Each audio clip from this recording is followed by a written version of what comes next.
So this little story I wanted to kind of read for you, which is kind of obscure.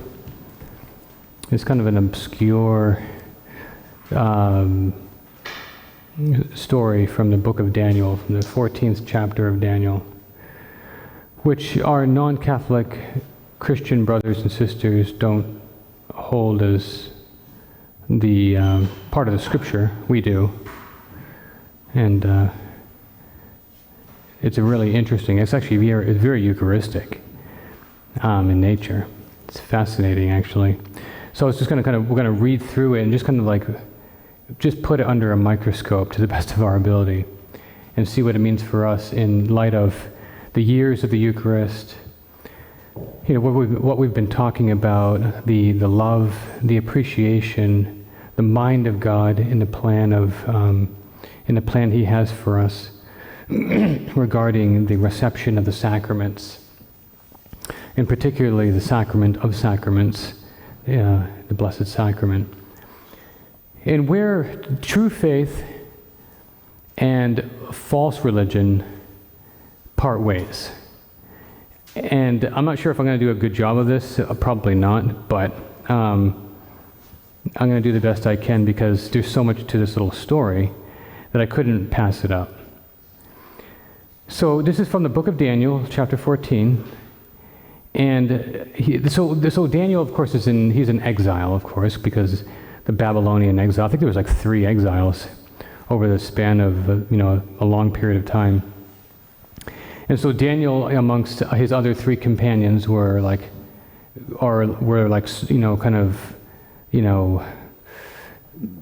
selected because of their intelligence and their holiness and their youthfulness and their appearance.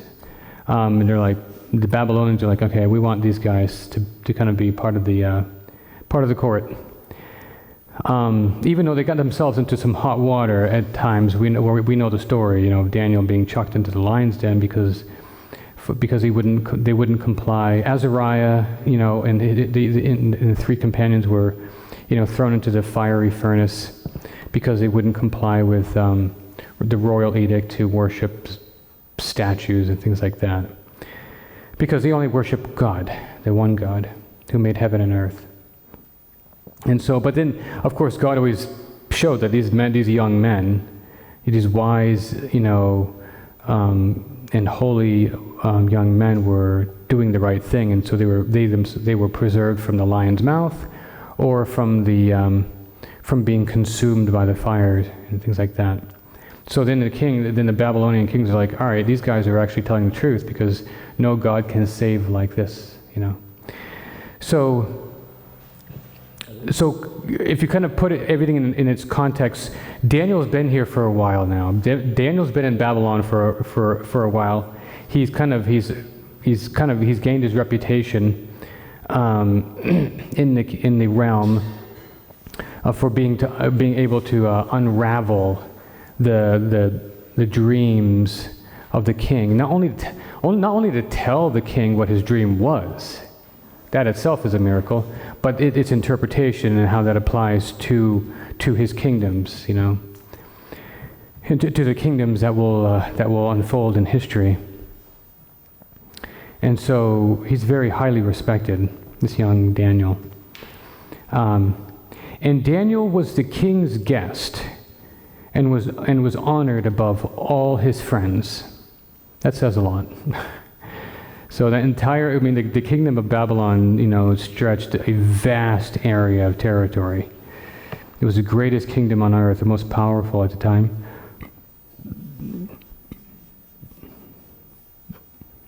Now the Babylonians had an idol called Bel, and there were spent upon him every day 12 great measures of fine flour, 40 sheep, and 60 vessels of wine. So this idol, which is made by hands, stood in the temple of the Babylonians and was provided with, on a daily basis, 12 great measures of fine flour, 40 sheep, and 60 vessels of wine. And you might think, where is it all going? Who's consuming all these things? It's not the God. It's just, it's fake. So it's not. The king also worshipped him. See, let me just stop there for a second. That you see the difference between false religion and true religion. Like God doesn't actually demand all that much. If you think about it, as Catholics, we're actually not expected to do a whole lot. We're expected to be good. We're expected to avoid evil. We're expected to love our neighbor. We're expected to come to Mass once a week. We're not even expected to receive communion. We're not even really expected to go to confession. So we're only obliged in conscience to go to communion at least once a year, to receive the host once a year. That's the obligation. We have to come to Mass every Sunday, but we don't actually have to receive the Eucharist every single Sunday. Is it advised? Yeah. Is it advised to come every day to Mass? Yeah. Is it advisable to receive communion every day? Absolutely.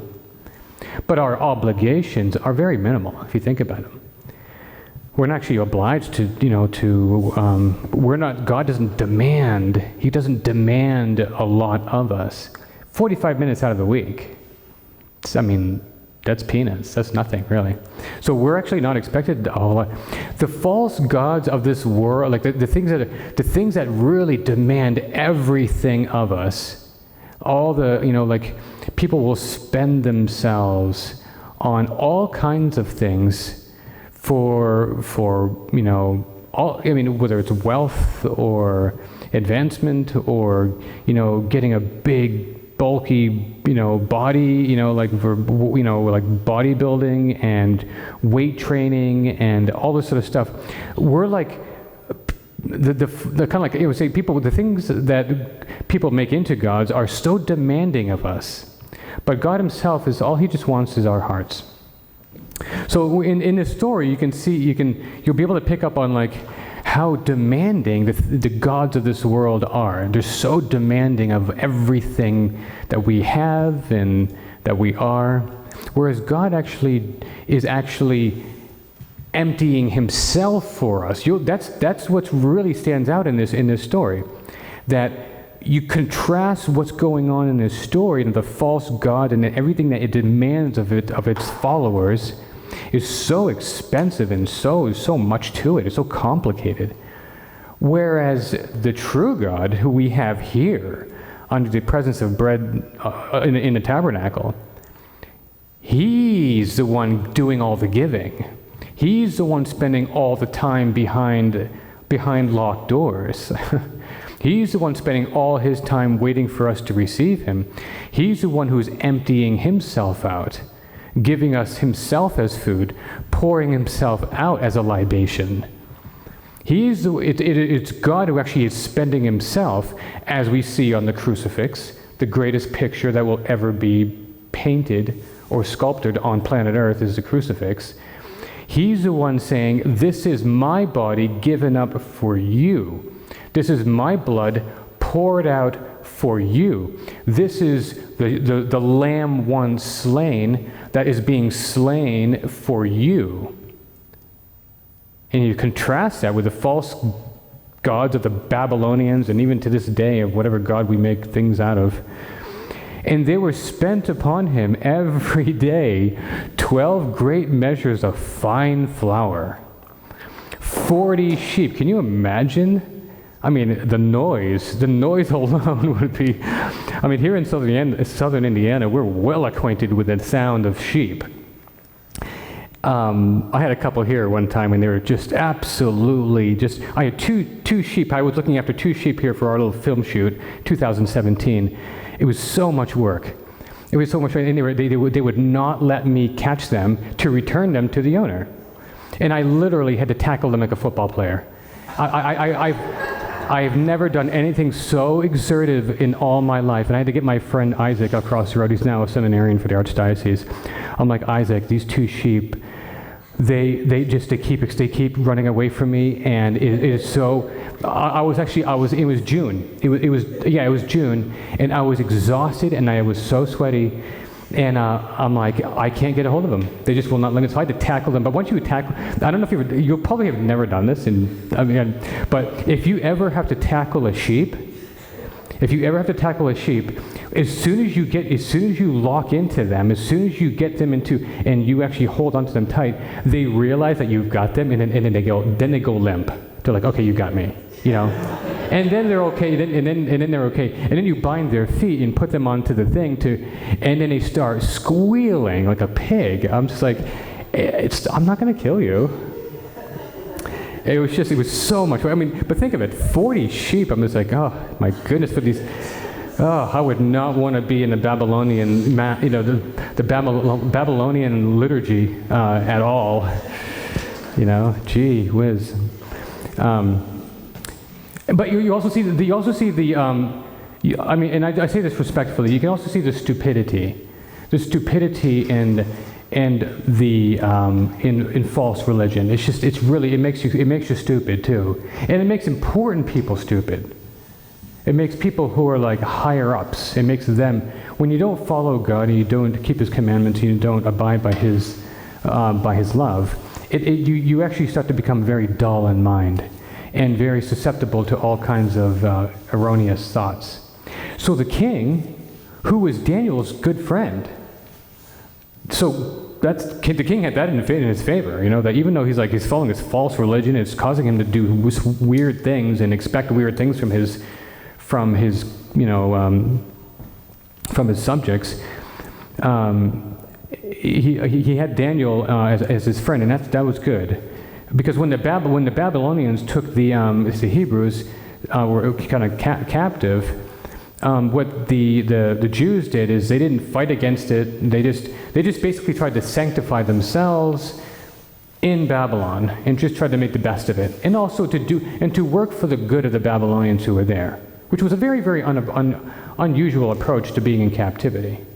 You're either trying to fight to get out, or you're violent, or whatever.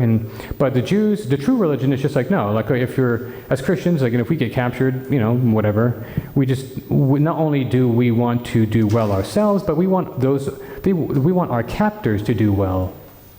We want them to get to heaven too. So they have a soul to save, we got a soul to save, and so, all right, I'm under your dominion now, so let's make the best of it. Let's try and get each other to heaven. But it makes you but false religion makes you really, really dumb and makes you do stupid things and eccentric things, and this is what's going on.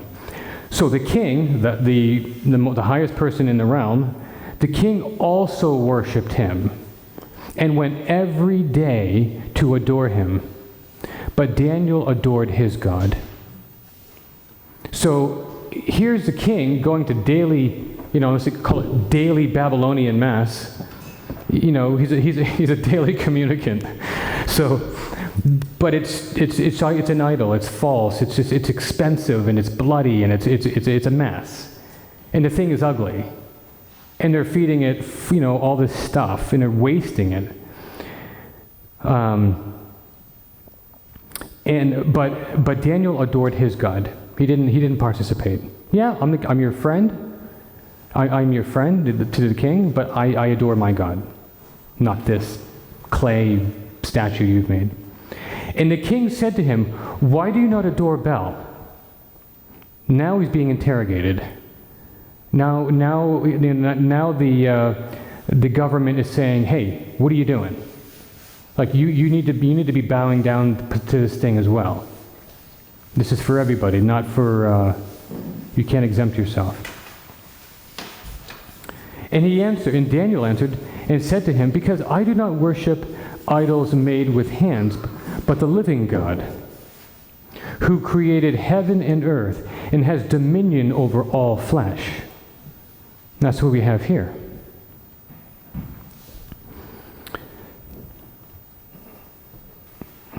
And the king said to him, "Does not Bel seem to you to be a living God?" Can't you see how much he eats and drinks every day? 12 measures of fine flour, 40 sheep, 60 vessels of wine, daily consumed every night. Boom, gone. He goes, do you not believe that, does it not seem to you that Bel is a living God? Can't you see how much he eats and drinks every day? You can't see that? We can. It's gone every day. It's gone.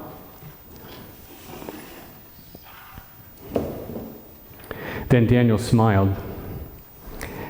See, this is the thing about the virtuous young Daniel.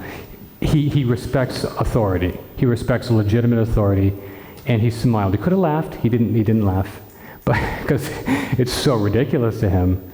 He's like, I can imagine that, the little young wise holy Daniel, like in his mind, going, "Oh my goodness, are you serious?" And then Daniel smiled and said, "O king, don't be deceived. Do not be deceived, for this is but clay inside and brass outside, and he never ate or drank anything." Believe me.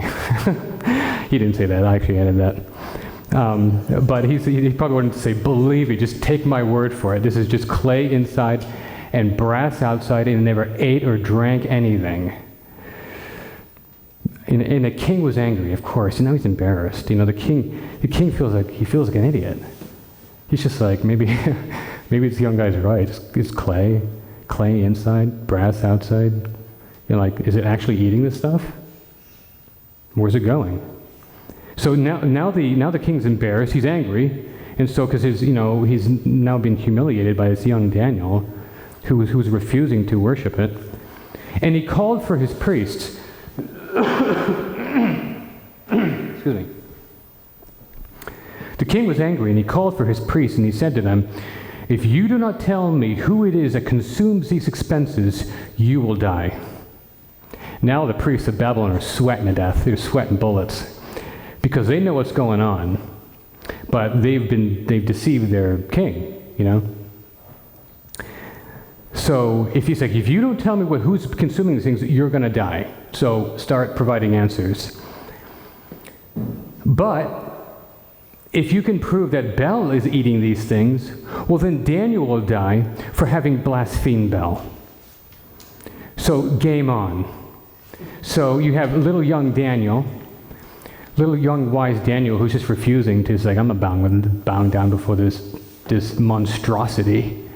I don't care how much you feed this, throw at this thing. It's just like, I'm not bowing down to this stupid statue.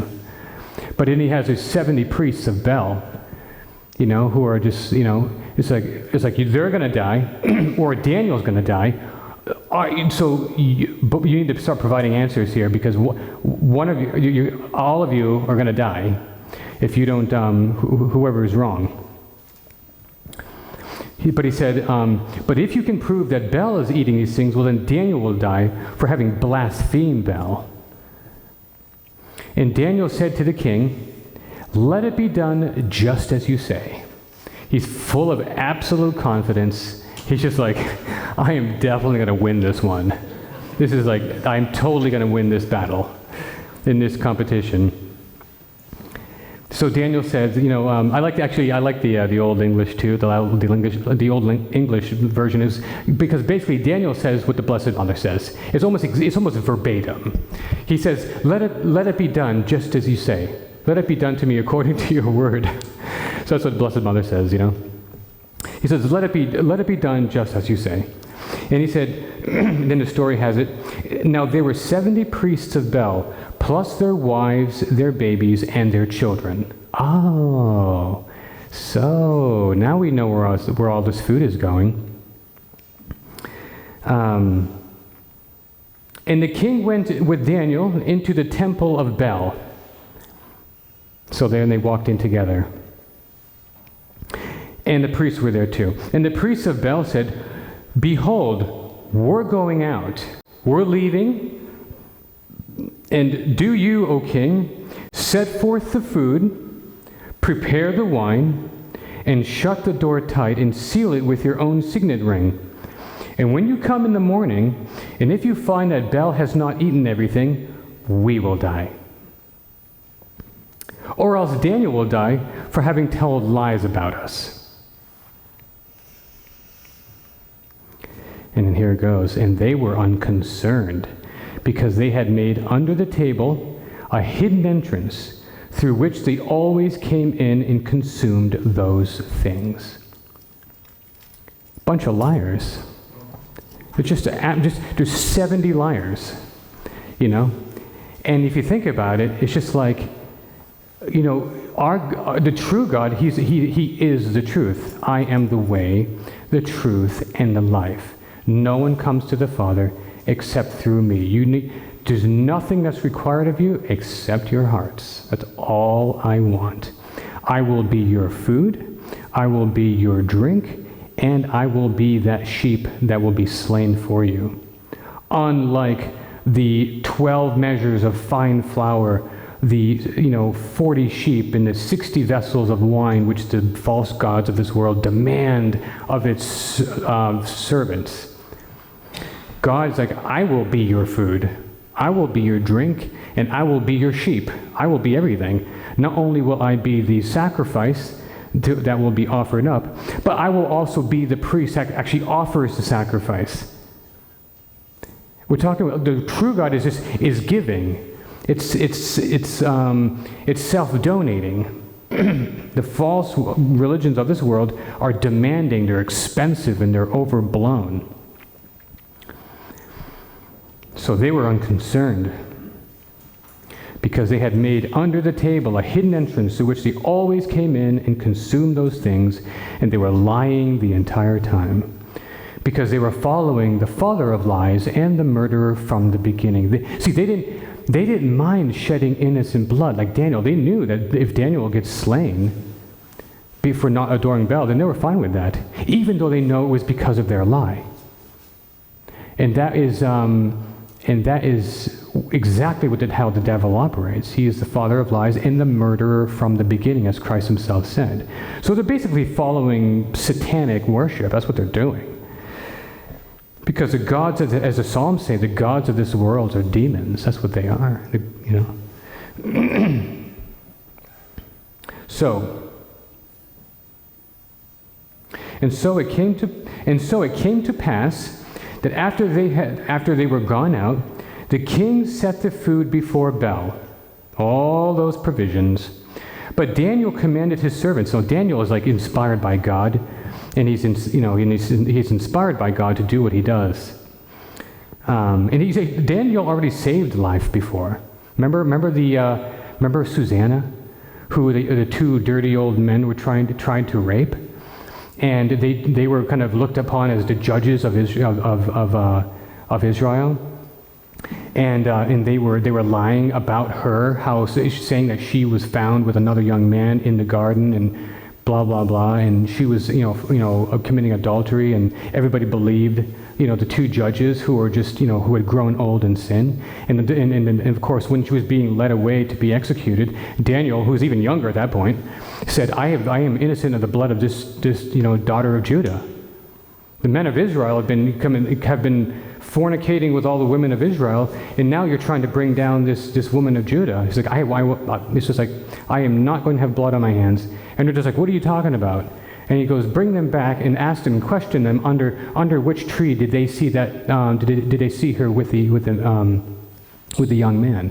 And of course, they were found out. They were found out. The evil judges were found out, and then they realized that Daniel, this young man, was full of wisdom and holiness and knowledge. And then the two evil judges, they were slain. So Daniel has already saved people before. And so Daniel, he was completely unconcerned. He's totally acting in virtue, and he's just full of confidence.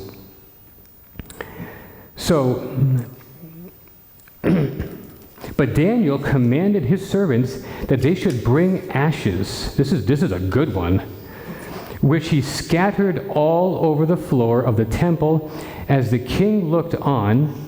And going forth, they shut the door, and having sealed it with the king's ring, they departed. So when Daniel and the king put out all the provisions, the sheep and the flour and the 60 vessels of wine, and the priests were like, okay, we're going out. You seal it with your signet ring, and we come back in the morning. we're going to see that we're right, So Daniel, he knew what was going on. So he had ashes sprinkled all over the floor of the temple around the false god and all the provisions. And the king's probably like, what are you doing? And it's just, but Daniel knew what he was doing. He knew what was going on. And of course, Daniel actually respects the king, and he respects the lawful authority. And so he's just a king. Let's just, this is what we need to do. And so, we'll show you. And so they leave, and then they leave the temple of Bel, and he has the king seal the door with his signet ring.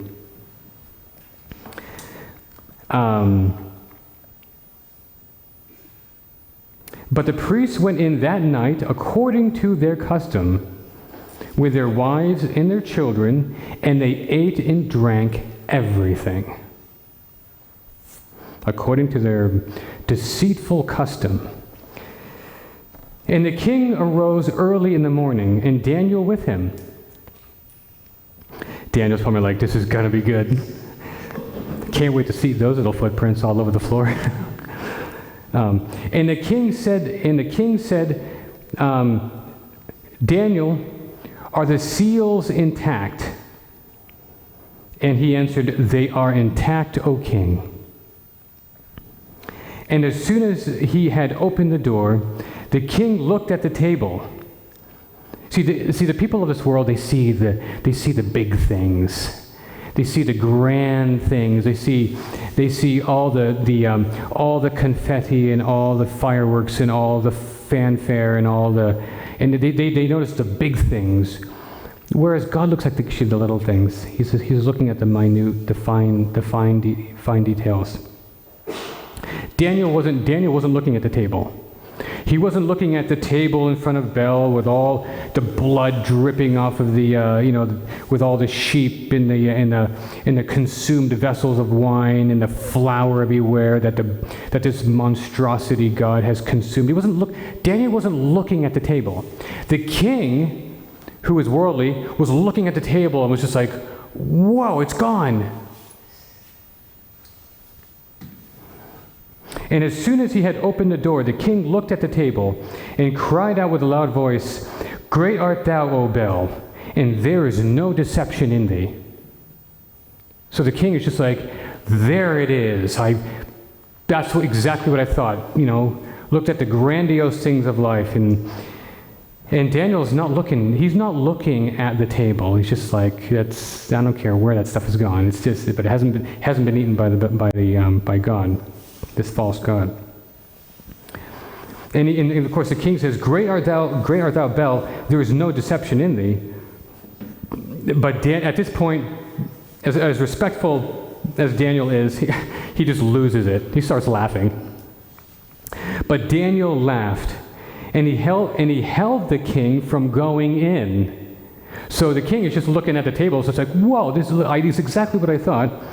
But Daniel held the king from going into the temple. He held the king from going in, and he says, look at the floor and see whose footprints these are. Look at the floor. Don't look at the table. Don't look at the god. Don't look at the false god. Don't look at all the razzle dazzle. Look at the floor. Put it all together and make sense of it. And the king said, I see the footsteps of men, women, and children. And the king was enraged. He's been lied to. He's embarrassed in his own realm. Babylon, it's huge. Now he looks like a fool. Now he's been believing. He's been uttering and issuing edicts for the worship of this false god that he thinks has been consuming all this flour and wine and sheep and every single day for who knows how long, which could have been actually used for, people who actually deserved it in his realm. And here he's been providing it every single day. He's being lied to by these 70 priests for however long, and now he feels like an idiot, and rightly so. And he's like, I see the footsteps of men, women, and children. And then he realizes, and of course, who it is, and the king was enraged. He arrested the priests, their wives, and their children, and And they showed him the secret doors through which they came in and consumed the things that were on the table. The king therefore put them to death and delivered Bel into the power of Daniel, who destroyed him and his temple. Game over. And so it's just this is like it's kind of like almost like a magnification of what goes on under heaven every single day, with the true religion that we're supposed to engage in, and the false religions of this world, and anything that we make bigger than God, whatever it may be. Whether it is food, whether our God is, as St. Paul would say, who's these people who are on their way to destruction, their God is their belly and their glory is their shame, and people who idolize X, Y, or Z, whether it's whatever, carnal pleasure or whatever the thing may be, So it's very distinguishable. The way God operates, the way he communicates. He's not demanding. He's not demanding at all. All he demands is our love. I mean, yeah, we're required to do certain things. We're supposed to be consistent, do our duty, to love God, love our neighbor, to think thoughts of peace, to pray, because that's why we're here now. We're here now because we're on retreat. We're doing a daily, a day of reflection, and the raising of our mind and heart to God is how we actually grow in his love. Because if you don't spend time with the beloved, you don't really get to know the person. And that's how, people kind of get to know each other, get married, and they, form a family, is through communication and through talking to one another. And that's what God wants of us. He wants us to know him, to love him, to serve him in this life, and to be happy with him forever in the next. And that's basically why we're here. I mean, we do other things. We eat and we play and we do other things and drive cars and go here and there. But our chief activity that we're supposed to engage in is to love God with our whole heart, mind, soul, and strength, and love our neighbor as ourselves. And that's as St. John Vianney would say, to pray and to love is the chief duty of man. That's the dignity of man, he said. The dignity of man is to pray and to love. And that's really how we should be spending our time. In him we should live and move and have our being, and not be deceived. So it is possible, as we know from the story here, it's possible to be deceived. It's possible to kind of err in thought, and to be confused, and to think something is a certain way when it's actually not. And then when we find out it's not that way, then we're embarrassed, and then we're angry, and we feel deprived. As this king, we felt like deceived, and he was deceived, but now he found out the truth, and it's a true story. I mean, this is not a fairy tale. This actually happened. This is a historical event, which is a historical document, but it can happen that people can fall into just utter stupidity. And spend themselves on not only themselves, but all of their resources on so many useless things. I've seen people use their revenue, their money, and their time and their energy, and they waste it on just silly things. And it's sad because they could be using it on other people, or helping people get ahead, or get out of bad situations, or poverty or whatever. I mean, people throw so much of their resources at useless things. So the fact that we have the Blessed Sacrament, and that we're drawing close to Christmas, this is like the time of year where this is like an ideal retreat, because not only are we getting close to Christmas.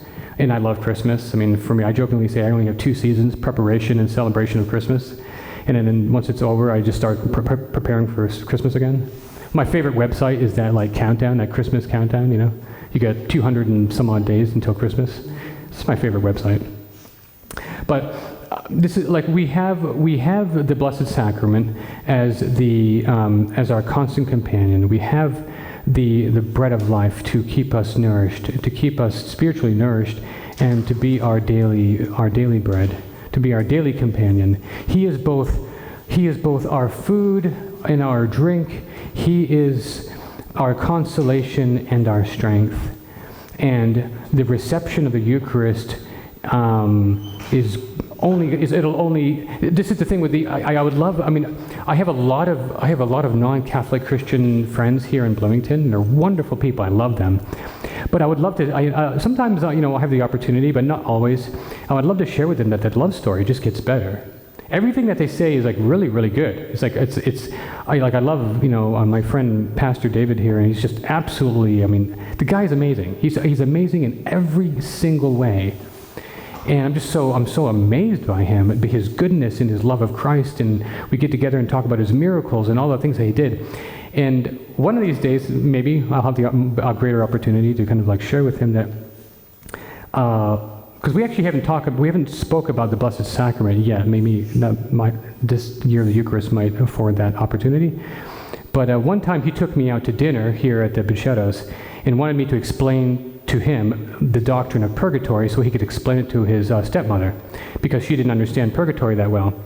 And so maybe next time I'll be able to kind of share with him what we believe about the real presence, and because it is, when you hear the words of Christ, and that unless you eat the flesh of the Son of Man and drink his blood, you will have no life in you. And of course the Jews themselves at the time, who were listening to him, they themselves understood it the same way that we understood it. Actually, really, like real food, real drink, his body and blood. And they themselves were scandalized. This is the thing. I'm not sure why non-Catholic Christians don't interpret John 6 as what we believe, because even the Jews themselves understood it that way. Now he did say, my words are spirit and life. It is the spirit that gives life. The flesh profits nothing. He says that in the same context. But the Jews at the time says that this is a hard saying. That's how they responded. They said, this is a hard saying. Who can endure it? And many of them went away.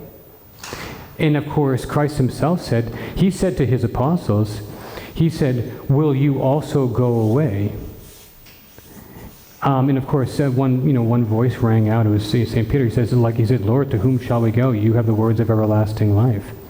If you translate that into contemporary language, it's like, okay, you've been right up until now. And then he says, will you also go away? He goes, have I not chosen you 12, and yet one of you is a devil? So even the Jews themselves understood what he meant by the real, true, substantial presence. His own, unless you eat the flesh of the Son of Man and drink his blood, you will have no life in you. For my flesh is real food, my blood is real drink. He who eats my flesh and drinks my blood remains in me, and I in him, and I will raise him up on the last day. Anybody who eats me will have life because of me, as the Father has given life in me. So anybody whom I give life, will have it abiding within them. So he actually meant it. And that's I in you, you in me, that we may be one. He kept chipping away at it. He's like, this is. Will you also go away? He said, and the Jews are like, how can this is a hard saying, who can endure it? And then he says something. I'll end with this. But he says. It's interesting. He connects his ascension with the Blessed Sacrament, the Bread of Life discourse. He said, "Does this scandalize you? Does this scandalize you? What then if you shall see the Son of Man ascend to where he was before?" Which is kind of a mysterious statement. Like, does this scandalize you? My doctrine on the Eucharist, on my feeding you with my flesh and blood, does this scandalize you? What then? What will you say then if you see me ascend to where I was before? It's just, it's kind of an interesting, a very mysterious statement. So if he gives us himself in sacramental form, and so it's not cannibalism. It's not cannibalism because it's under sacramental form. It's under the appearance of bread and wine. So with that story, the bell and the Daniel the king and Bel and the 70 priests of Bel, this might be food for thought as we kind of journey in our in the exercise of true faith and true love and true holiness and greater appreciation and thanksgiving for the gift, the ultimate gift and the greatest gift of the most blessed sacrament as we draw close to Christmas. Glory be to the Father, and to the Son, and to the Holy Spirit.